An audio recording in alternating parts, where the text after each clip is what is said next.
ሰላም ሰላም የሀገሬ ልጆች እንዴት ናችሁ? አላችሁ ወይ? እኔ ያለው እግዚአብሔር ይመስገን። እንዴት ናችሁ? ስራ፣ ጤና፣ ህይወት ሁሉ ሰላም? እኔ ጋር ሁሉም ሰላም ነው። እግዚአብሔር የተመሰገነ ይሁን። ላይክ፣ ሰብስክራይብ፣ ኮሜንት እያደረጋችሁ አበረታቱኝ። ዛሬ በአዲስ ስራ መጥቻለሁ። እሱም ይዤላችሁ የመጣሁት የብርቱካን ልጣጭ ነው። የብርቱካን በልተን ቆዳውን መጣል ቀረ። አሁን ላይ ምንም የሚጣል ነገር የለም። የብርቱካን ልጣጭ የለውም። የልጣጭ በልተን መጣል አይጠበቅብንም። ለብዙ ነገር ይጠቅማል። ብርቱካን ከፍተኛ የቫይታሚን ሲ ስላለው ለቆዳችን፣ ለፊታችን፣ ለማንኛውም ለሰውነት ክፍላችን በጣም ጠቃሚ ነገር ነው እና እዚህ ጋር ብርቱካኑን እንልጠዋለን። ከላጥነው በኋላ በደቃቁ እንከትፈዋለን። ከተከተፈ በኋላ ለ2 ቀን ለ3 ቀን በደንብ እናደርቀዋለን። ከተደረቀ በኋላ ግዴታ በኦቭን ማድረቅ ትችላላችሁ፣ በፀሐይን ማድረቅ ትችላላችሁ። ዋናው መድረቁ ነው የሚፈልገው። ያው በኦቭን የምታደርቁት ከሆነ እንዳይታም ማለት በንፋስ ብቻ አድርቁት፣ ቁልት እንዳይልባችሁ ማለት ነው፣ እንዳያር ምናምን። ከተቻለ ፀሐይ የማታገኙበት ቦታ ከሆነ ደግሞ በኦቭን ማድረቅ ትችላላችሁ። የምትቸኩሉ ምናምን ከሆነ በኦቭን ማድረቅ ትችላላችሁ። እዚህ ጋር በደንብ አድርጌ ከፈጨሁት በኋላ ስትፈጩት ደግሞ እንትን አርጋችሁ ፍጩት፣ ማለት ሸርከት አርጉት። በጣም መድቀቅ የለበትም። ድቅቅ ብሎ እንደ ዱቄት ከሆነ ያው በደንብ እንትን አይልልንም፣ የስክራፕ ይዘቱን አይጠብቅልንም እና ሸርከት አርጋችሁ ፍጩት። እዚህ ጋር ያስገቡላችሁ መስሎኝ ነበር የተጠቀምኩትን። በቃሌ ልንገርላችሁ፣ ማለት ቪዲዮ እየቀረጸ መስሎኝ ለካ አልቀረጸም።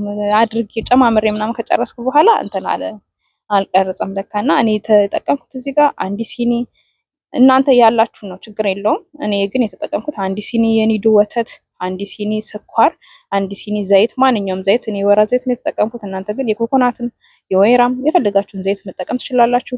1 ሲኒ ደግሞ 1 ሲኒ የሚሆን ደግሞ የገላ ሳሙና፣ ማለት ገላችሁ የምታጥቡበት ሻወር ጄል የሚባለው አለ አይደለ? እሱን የፈለጋችሁትን አይነት መጠቀም ትችላላችሁ። ያላችሁን ነገር ነው። ዋናው የፈሳሽ ሳሙና መሆኑ ብቻ ነው።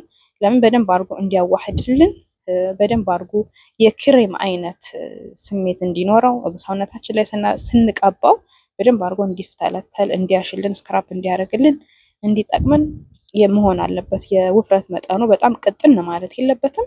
በደንብ አድርገን ካገናኘ ነው በኋላ ሁሉም ነገር በደንብ ከተገናኘ በኋላ በደንብ ማሸት አለብን። በደንብ መቀላቀል አለብን። ምክንያቱም ጥቅሙን የምናገኘው በደንብ ሲቀላቀል ነው እና 2 አይነት መሆን የለበትም። እዚህ ጋር በደንብ እንደተቀላቀለ እርግጠኛ ከሆናችሁ በኋላ በቃ ሰውነታችሁ ላይ መጠቀም ነው። ምንም ጉዳት የለውም። ምንም ነገር ጉዳት የለውም። የብርቱካን ልጣጭ ከፍተኛ የቫይታሚን ስላለው የሞተ ቆዳዎችን የማንሳት ኃይል አለው። ወተትም ሰውነትን የማጽዳት ወዝ እንዲኖረው፣ ሰውነታችን አላስፈላጊ የሆኑ ነገሮች እንዲነሱ ያደርጋል። ስኳርም የሞተ ቆዳዎችን ያነሳል። ስክራፕ በአማርኛ ምን እንደሆነ አላውቅም፣ ግን በቃ ስናሻቸው እንደዚህ በደንብ አድርገን ቀላቅለን ስናሸው ስናፍተለትለው የሞተ ቆዳው ይነሳል። ጥቋቁር ነገሮች፣ የቡግር ጠባሳ ያስቸገረን የቡግር ጠባሳ፣ ይሄ ነገር ለፊትም ይሆናል። ማለት ለፊታችሁ ስትጠቀሙት ግን አንኳሩን በደንብ ልቀሙት፣ ፊታችሁን እንዳይቧጭራችሁ በደንብ ድቅቅ ያለውን መርጣችሁ ተጠቀሙት እንጂ ለማንኛውም ለሰውነት፣ ለእግራችን፣ ለገላችን፣ ለእጃችን እዚህ ጋር ጥቋቁር ላስቸገረን፣ ጀርባችን ላይ ማንኛውም አካላችን ላይ ቡግር ጠባሳ ላለብን፣ ብብት ላይ ጥቁር ላሚያስቸግረው፣ ጉልበታችን ላይ ጥቋቁር ላለብን፣ ለማንኛውም ነገር ይሆናል። ማለት ለሁሉም የሚሆን ስክራፕ ነው። እኔ ለሁሉም ነገር ነው የምጠቀመው። ይሄን ከተጠቀማችሁት በኋላ እንዴት አባቱ ደስ እንደሚል የገላችሁ ልስላሴ ልስልስ ነው የሚለው። በቃ እንዴት ጽድት በቃ ፏ ነው የምትሉትና እህቶች ተጠቀሙት። ሽታው በጣም ነው ደስ የሚለው። ከሻወር ከወጣችሁ በኋላ በቃ ብርቱካን የምትሉት። ብርቱካን የሚወድ ሰው ካለ በቃ የዚህን ሽታ አይጠላውም እና በጣም ደስ የሚል ሽታ ነው ያለው እና መንፈሳችሁ ውድ ነው የሚለው። በቃ መንፈሳችሁ ነው የሚታደሰው እና ተጠቀሙበት፣ ትወዱታላችሁ። ምንም አይነት ጉዳት የለውም። በሳምንት አንዴ ገላችሁን ስታጠቡ፣ በሳምንት አንዴ፣ በ15 ቀን በተመቻችሁ ሰዓት መጠቀም ትችላላችሁ። ማለት ብቻ ቶሎ አትታጠቡ። እንደዚህ በ2 ቀን በቀን አትጠቀሙት። ለምን ስክራፕ ተደጋጋሚ ሲበዛ ለሰውነታችን ጥሩ አይደለም እና በሳምንት አንዴ፣ በ15 ቀን አንዴ በቂ ነው። በደንብ ማፍተልተል ለ15 ደቂቃ ያህል በደንብ አፍተልትሉት። በደንብ አድርጋችሁ በቃ ወዙ ራሱ የሰውነታችሁ ወዝ፣ የሰውነታችሁ ልስላሴ በጣም ነው ደስ የሚለው። ተጠቀሙበት። እርግጠኛ ነኝ ትወዱታላችሁ። ሀሳባችሁን ግለጹልኝ። ተጠቀማችሁት ደግሞ ለውጥ ካያችሁበት ደግሞ ኮሜንት ላይ ንገሩኝ።